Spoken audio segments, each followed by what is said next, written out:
Welcome back, Summoners, to our League of Legends Top 5 plays right here on the Protatomonster channel. It's a pleasure having you join us today as we embark on our journey through another episode full of outplays submitted by people just like yourself. Our first one comes from Joker on Renekton with a beastly play while outnumbered in the top lane. After pushing Vlad under his tower, he looks to ward in case of a gank, but Rengar's already there and he pounces in, forcing Renekton's ult. He dishes out some good damage on Rengar and then he lands the empowered Q, so Rengar flashes away and he backs off to wait out the Hemo Plague. Because of the ward previously placed by Joker, his creeps continue to attack, but when Azir shows up, he flash and power Qs on both and then chases Vlad's pool. He's so close to being in range, but when Vlad turns to Q, Renekton connects his W for the double and then he starts fighting Azir. Joker falls so low in health, but a beautiful double dash gets him out while being in one-shot range thanks to knowing the limits of Renekton extremely well.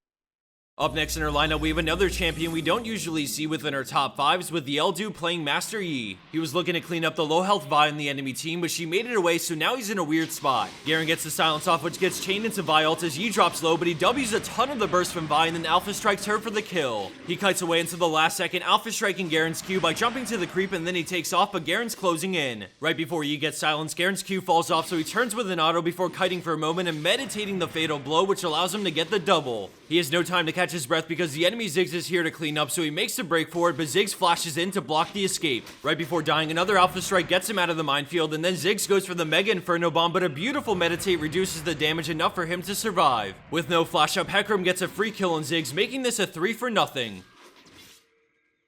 Landing in at our number 3 spot, we have Aperitus on Vayne with a strong mechanical play to clean up a lost fight. At the start, we see things are looking grim, but Vayne's about to join in, first noticing Caitlyn's position and punishing it with a QE into the wall for the kill through exhaust. After getting blown away, she gets right onto Janna, dropping her quickly, but now we see Lissandra off to the side about to E in. Vayne reacts to her flash by tumbling back into the brush to break line of sight because the pink ward would have revealed her if she were out in the open. Lissandra goes for Lee Sin, but then Vayne attacks her, so she turns with her ult, which gets cleansed, allowing Vayne to force her into Zanya's. She kites away while dealing damage, using Summoner Heal and then Blade of the Rune King, plus a flash to dodge Lissandra's Q. Thanks to some strong mechanics, Vayne manages to turn this fight into an ace in favor of blue team.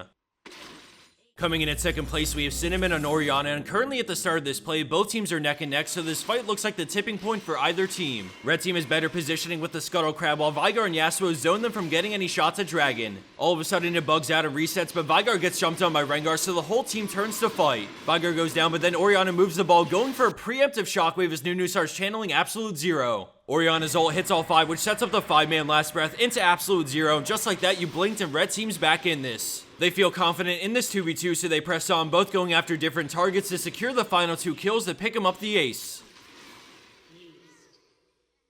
And for our number 1 pro play for this week, we have Lamau and Ekko pushing the limits of the champion to make magic happen when behind 14,000 gold. We see them wave clearing mid, but then Ekko stacks up 2/3 of his passive on Caitlyn and decides to flash and proc it. She caliber nets away, but a final time winder into Zanya's allows Ekko to buy time as the Q returns for the kill, and Ekko looks to beef up Malphite next. An auto attack plus Q triggers his passive as he ults out to safety and uses the move speed to sprint into the jungle because more enemies are closing in. They have good vision of the incoming champion, so he decides to poke while disengaging, getting some free damage where he can. He knows Wukong is invisible, but he decides to cut it close, dashing over the wall and finding Veigar as Kha'Zix jumps on him, but the stun goes off at the perfect time. Ekko throws out another Q while running, poking them down and curving it on the way back in to hit both enemies, which gets Brand a kill. Having the advantage of the blink strike, he goes back in and takes down Wukong as his teammates finish off Malphite. Despite the odds stacked against him, Ekko pushes champion to the limits to win them a much needed fight and pick them up the ace. Here are some of the highlights of this play, but everything worked out thanks to all the small details, so check it out again if you have the chance. And for our bonus clip of the week, we have iOS on Alistar with a thrilling play to deny the backdoor support style. Take a look at the minimap and you'll quickly realize that blue team is pushing for the win while the enemy Graves and Jarvan backdoor. Instead of sending back a carry, for some reason only Alistar is recalling, but at this point it's just about too late for anyone else to bother going back. As his team rips apart the enemy base, Alistar looks to buy time and keep them off the last tower with crowd control abilities because he simply has no damage. This is going to get pretty close, so pay attention to Alistar in the minimap, and as the rest of this plays on, I wanted to thank everyone for tuning in. We just got back on a schedule, so we're looking to put out quite a few videos a week, so keep an eye out for new releases and keep the plays coming in. Lastly, before saying our goodbyes, I wanted to throw in a final shout out to SkillCap for sponsoring our channel and helping us do what we're passionate about. If you run Adblock or you're hurting in the cash department but you still want to support us, clicking on the links and checking out our sponsors is amazing for us, and we really can't thank you guys enough. This will be our last ad for SkillCap for about a month, so thanks to everyone who made it this far. If you want to check out some of the cool features of the site and get a feel for what they have to offer in terms of educational videos, I definitely recommend clicking on the link below that takes you directly to their video page where you can preview any video on their site. It's the best way to see what the content they produce is like, and then you can decide for yourself if this style of content will help you improve. Thanks everyone for watching, thanks to all the supporters and submitters, and I'll see you back here soon for more of our League of Legends Top 5 plays.